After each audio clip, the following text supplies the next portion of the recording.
Hi, I'm David with EV World News. We talk about electric vehicles, green energy, and the stock markets. And today I'm in studio with our founder and chief editor, Bill Moore. How's it going, Bill?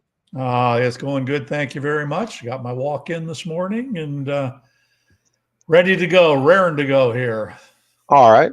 Well, today we're going to cover a little bit about some announcements that Electrify America has done. We're going to talk about Tesla's current market share, Ford bringing back a car as an EV. An English muscle car. I had no idea that the English had a muscle car. We're going to talk a little bit about Toyota's full self-driving EV.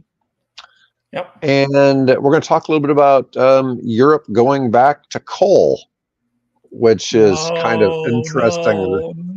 Yeah, it's not great news, but I feel we should cover it. Yeah, anyways. Absolutely. Yeah, so it's just a weird take on something. In fact, why don't we get the weirdness out of the way first? So, because this is kind of a weird article, and this came is from Reuters, and I'm never really sure. I'm not. Reuters writes a lot about green energy and EVs. But I do feel they strike me as being a little bit of all news stories. They're a little bit anti, I think, on the cars. And because I'll see some things where either they're quoting out or simply they're quoting outdated material. But this is different. This is a different situation. A lot of this has to do with the war in Ukraine. Yeah, absolutely. Europe's had this problem since the war in Ukraine, in that they're not getting LNG from Russia anymore. Russian natural gas, Yeah, and the thing was they were going to freeze and all that, and the war happened right after. When it didn't start right after Germany closed all their nuclear power facilities. Well, no, there was a lag there. That happened. The nuclear plants were closed, I think. I'll have to look it up, but it was. I was thinking it was 21. The war started in 2022. In February of 2022. But I was thinking that Germany shuttered that in 21, but I could be wrong. Yeah. But anyways, so what's happening is Europe is going to replace a lot of their gas shortage for heating homes with cheaper coal, but absolutely carbon heavy coal. Mm-hmm. And it's getting cheaper. Coal for them is cheaper than gas. Carbon prices, as far as selling carbon credits, have really plummeted in what the money is available for carbon credits. So that was a big deal for a while, and it's really cooled off a lot in regards to people selling the carbon credits because the money's not there anymore. Winter coal margins are favored by carbon price trends. Gas seen rising on tight LNG, looming Russian stop, and Norway's apparently cutting back on LNG as well. So it's kind of interesting news. I mean, we don't see much in the way of stuff going away from renewables so much. I don't know if you watched yesterday's show with Mike Herzog, but Mike did his presentation. So he has a presentation that he does for cities and city governments and people that are overseeing the utilities. And he basically did the presentation for us yesterday on the show. I had some other grid engineers, one that was retired, and he was commenting on the fact that some of the places that seemed like they were being heavily affected, like data centers being able to get power in Europe, they've solved all the problems because there's so much renewable power going up that they had no issue getting the data centers on. Yeah, and so I don't want people to think that Europe's going away from renewables. In this particular case, they're going away from LNG. LNG is cleaner than coal. Okay, right. But about 30%. About 30% of the CO2 content. So it's 70% cleaner. Well, I mean, it's 70% cleaner, but there's 30%.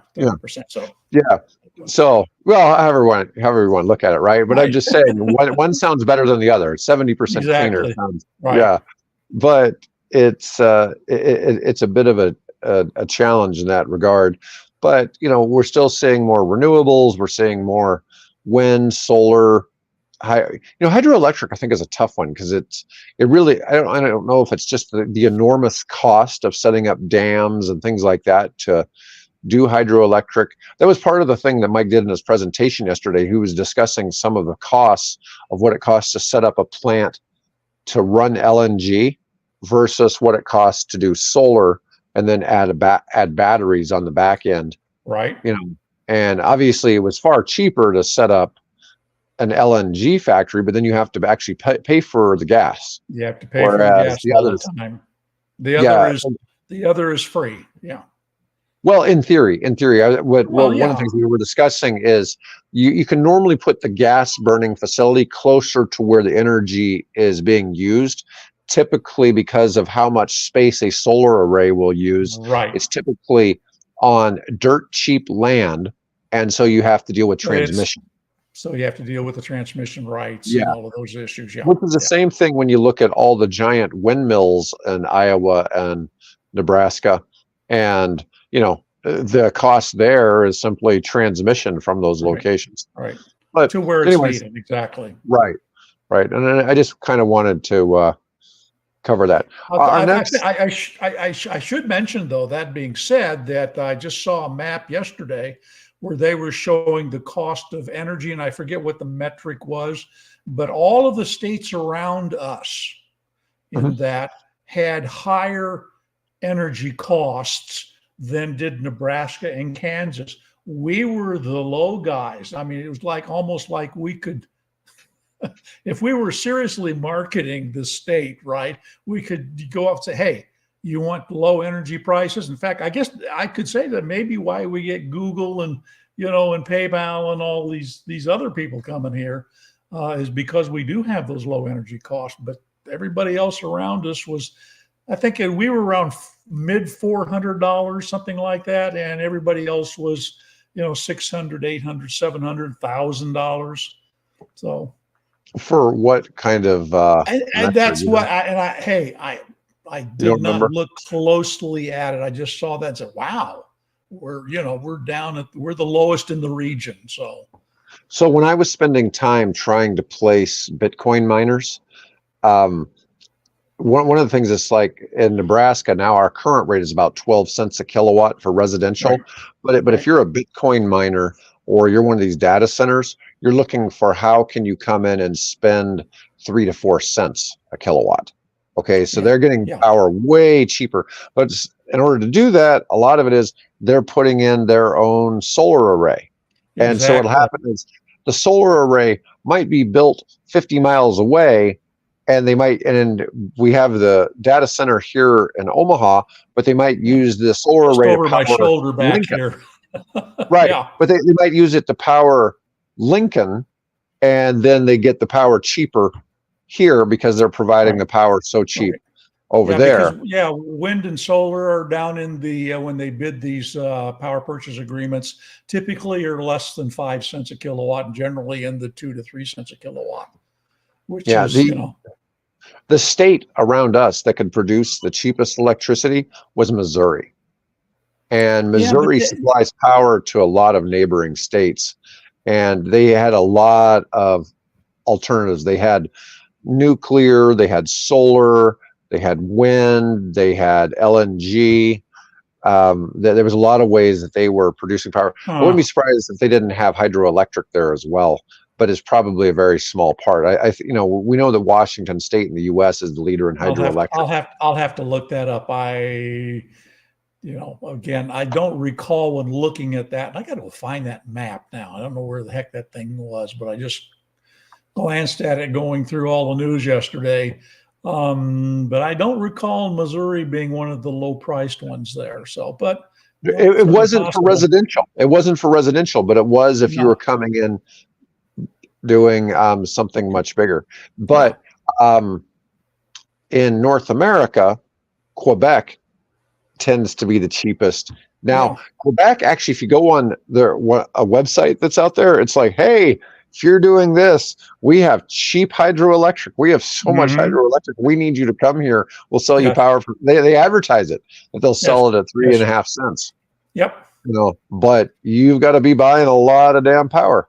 And Yeah, a lot of that gets exported into New York State and the New England area. Yeah, but they Big customers for that. yeah, if you want to mine Bitcoin or you want to put in a data center, Quebec could possibly be the right place for you if Canadian politics align with what you're doing. Yeah. So, all right, we need to move on. Move on. Our next topic is we're going to talk about Electrify America demands customers leave Speaking of after. electricity, Yeah, speaking of electricity, demands customers leave after charging to 85% in controversial anti-congestion pilot program. Now, one of the key things here is when you're charging your car, it charges the fastest when you're going basically from 10% to 80%. And right. anything above 80%, it slows down. And it starts getting Yeah. progressively slower and slower. I heard Musk talk about this. He said, it's basically like you're pulling into a parking lot. And from 10 to 80%, it's like you're pulling into an empty parking lot at the grocery store. And once that parking lot is 80% full, it's a little bit harder to figure out where you're going to park. It takes a little bit more time to park. Okay. And that's basically what's happening is as the parking lot keeps filling up with cars, you keep being a little slower. And when you're trying to get to 100%, you might have to drive down several rows to find an open spot. And I thought it was a really good analogy. Funny you should mention that because I had that exact experience yesterday. My wife said, "What you may know Graylee's, the ice cream shop in the corner here in town, and I haven't been there in I don't know ages." So she said, "Well, let's go to buy some ice cream." And I thought, "Oh, okay, great." So we drive down there, and Wednesday here in Papillion is Farmers Market Day. So there were a lot of people going through Lincoln Park doing farmers market. And I thought, okay. But then as I got up to the center of town, and believe me, our town is very tiny, one main street. And I get up there and I turn the corner where the ice cream place is. And I thought, all the parking spots are full. And I kept driving. Then I got to the library, and the library parking lot was nearly full. I thought, well, I'll pull in. And just by chance, there were 2 spots still open. So, yeah, I identified with that. Right. I couldn't believe how many cars were parked downtown. And they were either in the bar, right, Brownies, or they were around the corner at some of the restaurants and things, or they were in the ice cream shop. So, interesting. It's a little tiny town, but boy, were there cars everywhere. It's surprising. Well, that's like charging your car from 95 to 100% in terms of how the electrons are going in the battery. Yeah, It's a good analogy. But anyways, so it was interesting to see. So this is only in 10 Electrify America locations in California. Yeah. And so what's happening is so many people are wanting to use these that they basically, once you charge to 85%, it's going to shut off. You got basically 10 minutes to move your car. And then they start charging you. I didn't catch what the idle fee was, but they start to now charge you for what they call idle fee or idle time for sitting there and not being charged. You're still paying for the charge. You're just not getting any electricity out of it. Yeah, but and of course the comments coming back were, it would really help congestion, fixing the chargers. So one of the arguments is there's only four charging stalls and 2 of them aren't running. So they need more. So Electrify America needs more stalls, and then they need to have better uptime. This is a big thing. This is the big difference between Tesla and the other organizations. Is Tesla magically is able to keep their superchargers running at a much better clip than what were they? 99% Tesla's they're over 99% right now, and whereas the others are around 80%. That's a pretty big difference, when you're 20 times more likely to have charging issues with another brand than you are with the Tesla, which kind of makes me wonder about our next topic a little bit. So this, we're going to show this just because this headline is a little deceiving, but this is the kind of crap we deal with a lot of times. Why people think it's like, oh, sales are coming down. Tesla's market share of electric cars is collapsing. Right? Yes. So they've gone headline grabber. Yeah. So for the first time ever, they've gone below 50% of U.S. sales. They dropped to 49.7% of EVs in the second quarter were Tesla. I mean, And year over year, it was down like 20%, but it was a pretty big deal, from 59.3% to 49.7% year over year. But the thing is, demand has gone up. Now, Tesla has had some issues with sales recently, but I think the industry is having some of that. But there's so many. What was it you were saying? There's now 100 different choices there are over for 100 different plug-ins of models different sorts. I'm going to call them electrified vehicles, and that's battery electrics, plug-in hybrids, and I think it included hybrids in that as well. Basically electrified vehicles. 100 models. It just, I remember when I could literally count them on one hand when I started this whole journey, 20 some plus years ago. And now, how do you keep track of them all? I don't. I gave up trying to keep track of them all. I used to, but there are so many models coming now and so many more. What was it? Stellantis said that by next year, 2025 or 2026, they're going to introduce 30 new electric models. Just Stellantis. So, yeah. I mean, it's really something, and one of the things this article was talking about is right now, Chevy, of all companies, is about to have the Equinox SUV hit. It's going to be, their base model is going to start at 35 grand before you get the 7,500. Yeah, the tax credit. Yeah, exactly. So you can get a new Chevy Equinox SUV and for about 27.5. And then wait till the new Bolt. The new Bolt comes out. That somebody did a report on that here yesterday, day before yesterday. That it's going to be basically roughly the same size as the larger EUV, but they're looking they're looking at it to be priced somewhere around $30,000 as well, and of course be built on the Ultium battery platform. So there'll be another option coming in from Chevrolet that is a popular car. So Micah here is saying that Tesla just announced they're going to push back the robotaxi reveal because that was supposed to be on 8/8.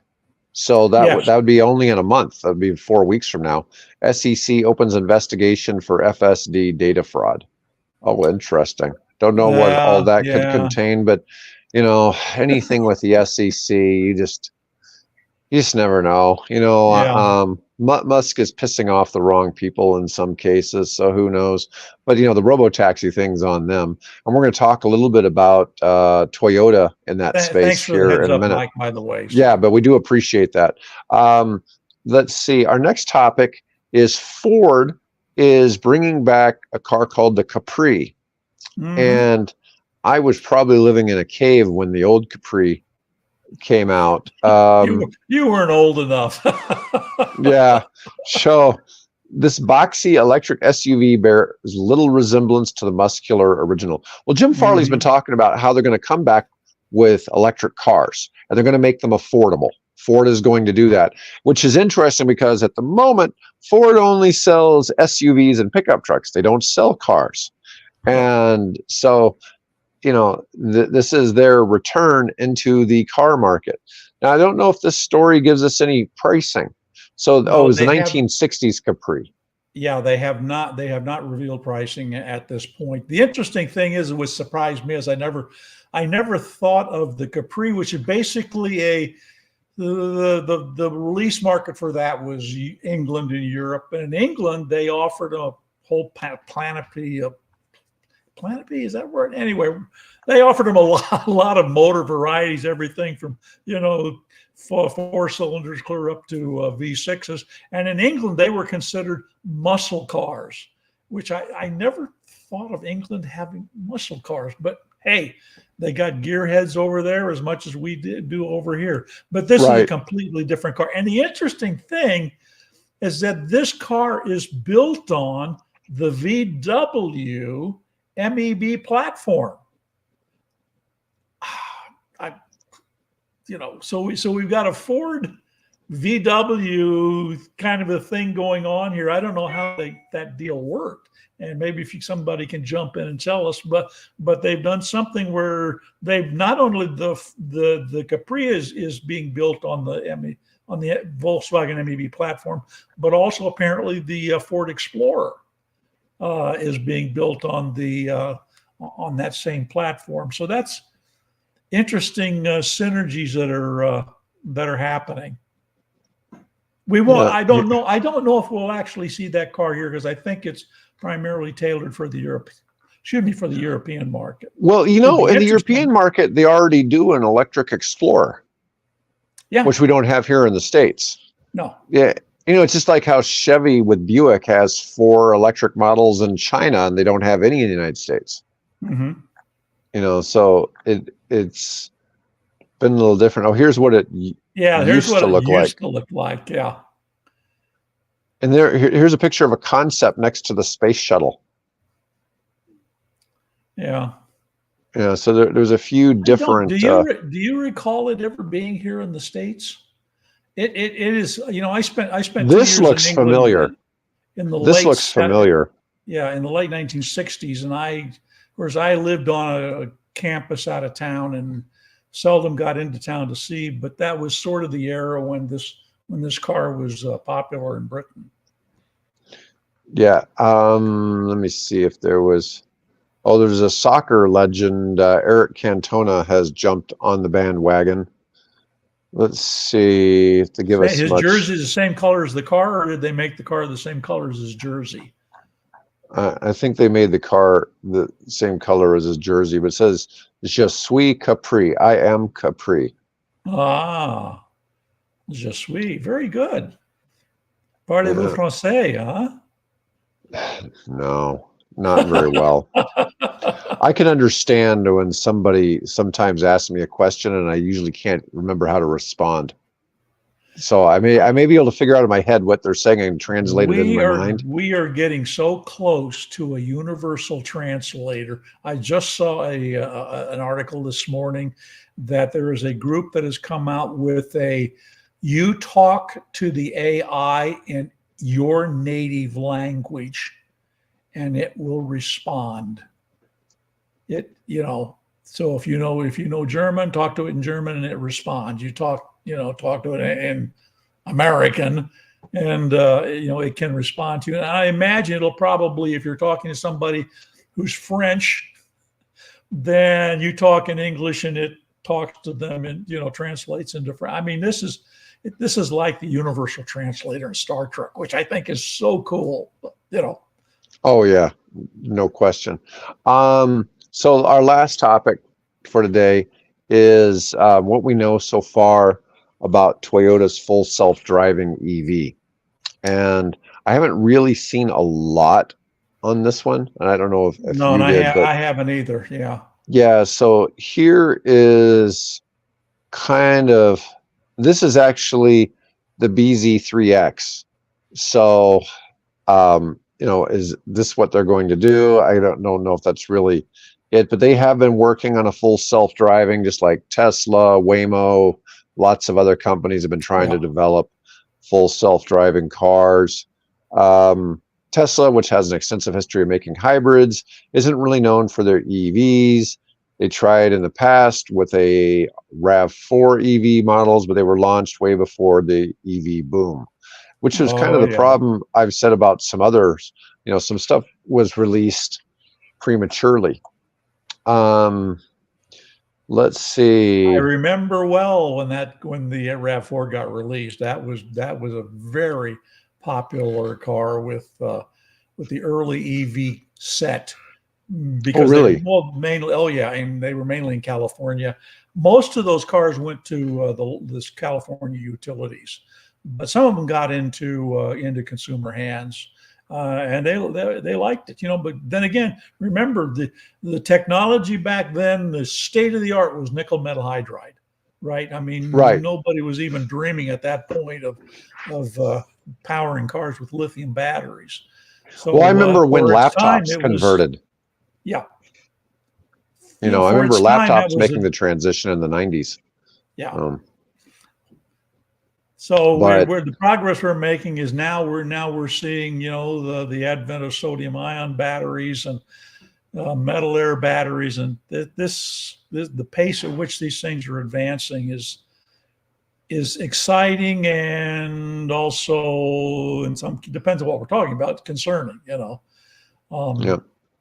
When So will we see personal robots? And then right. the era of Will Smith's iRobot. Who knows? Um, so Toyota's claim about full self-driving capability should be taken with a pinch of salt because car makers tend to use the term full self-driving very loosely.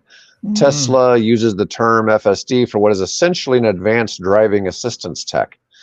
Tesla's FSD capability in reality only qualifies for SAE level 2, which means the car only offers advanced driving assistance features and zero self-driving capability.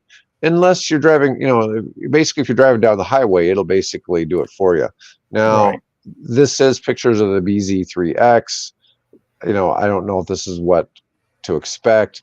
Toyota does have plans to develop more EVs, but the BZ3X has been in development. Toyota hasn't revealed was the fact that it would also be the first car from the brand to feature full self-driving. The company did exactly that recently via the Chinese social media platform Weibo. It's being Yeah, developed in collaboration with a Chinese company.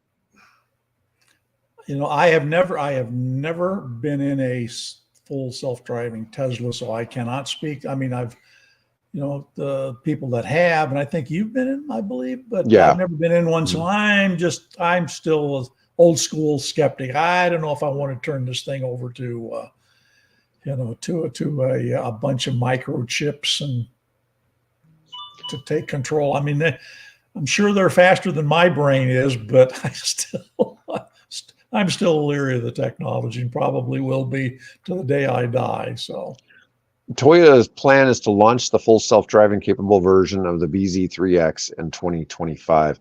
Man, those are just some god-awful names for cars. I really don't know what Toyota is thinking. I wish somebody. I mean, I guess BMW is the one that when they put the I in front of everything, that helped me identify, because I don't know. I look at a Volvo, an EX30. Well, I don't. Is that electric or is that a plug-in or is that just a marketing name? And you're right. Toyotas are terrible. Who came up with these names? I mean, I mean, you look at the other names like Camry and Corolla and stuff like that. They put some real thought into those, and this one is still a research project title, right? Code, yeah, whatever. essentially, Yeah. yeah. Help I us. had Here's a plea to car makers: help us poor guys in the media better identify what your car is. I don't care if you got to put an X in front of it, a Y in front of it, a Z after, whatever, but make it consistent so as I'm scanning through the news, I know if I'm dealing with something that's got a souped up, internal combustion engine running on hydrogen, or whether I've got, a battery electric or fuel cell or whatever it is. Help us understand that. Get your marketing guys to give more thought to this. So anyway, my plea. Yeah, I got something different here. This was a YouTuber buys the cheapest Cybertruck in the world after it's been completely totaled. Yeah, so something really must have hit this thing. It's like here is Sherman Abrams tank or something. for something to have damaged it that much. Yeah, But what's wow. funny is the wheel wells look perfectly fine. I mean, I don't know. I'm sure it's tough to fix one of these things, but if you figure, do you remember what was the Blue Thunder where Rory Scheider was flying this spy helicopter and he set it down on the train track in front of a moving locomotive to destroy the technology? Maybe that's what happened. The driver here was just so disgruntled with the car. He says, I'm just going to park it in front of a UP locomotive. yeah, I mean, I mean, I've seen other videos where people have been in accidents with the Cybertrucks, and the Cybertruck wasn't even scratched. Yeah, So yeah. this had to have been really hit. Let's see if it gives much information about this. When they I range from think that 82 to 102 in price, 82,000 to 102,000 in price. does it say what he gave for it? I'm not sure if it does. Somebody said you must be some kind of idiot to spend that kind of money on a refrigerator with wheels. Or there was the guy who was apologizing to the owner because he thought it was a trash dumpster and he threw some trash in the back of it. I mean, I don't know if that's true or just somebody. Yeah. They Oh, by the produced way, I saw a gold wrapped Cybertruck a couple days ago. Maybe it was yesterday. Yesterday. Yeah, here in town. It was over in Millard. Oh God. I saw where last month they've sold over 11,000 Cybertrucks. Yeah, they're selling them pretty well, and they have plenty of demand to fill. Wow. I was raised at a different time in a different culture because that truck just. Well, what's crazy is I think they're almost out producing Rivian just with that one vehicle. I know. That's okay. All right. Different time, different. I'm an antique human now. I'm a collectible. Well, there's no question that all Tesla cars are distinctive in their look, right? Yes. So and I love every one of those cars. Every time I see one, God, I love that car. Yeah. The only thing I can't tell between coming down the road is I can't really tell the Y and the X apart. No, I agree. The X That's being a challenge. I think a little larger, yeah. But it's a little bigger, but not yeah. much. It's not dramatically bigger. Let's see if it says what he paid for it. It probably doesn't. But his plan is to see what he can do with it. But lots of luck. Yeah, lots of luck with that. Yeah, but that's pretty much what I had to cover for today, Bill. Okay, well, I mean, like I always say, there's lots of stories. I think the last 24 hours, I've dumped something, well over 100 stories, and I haven't even started today. This morning, I spent just adding the 5 Editor's Choice photos, stories.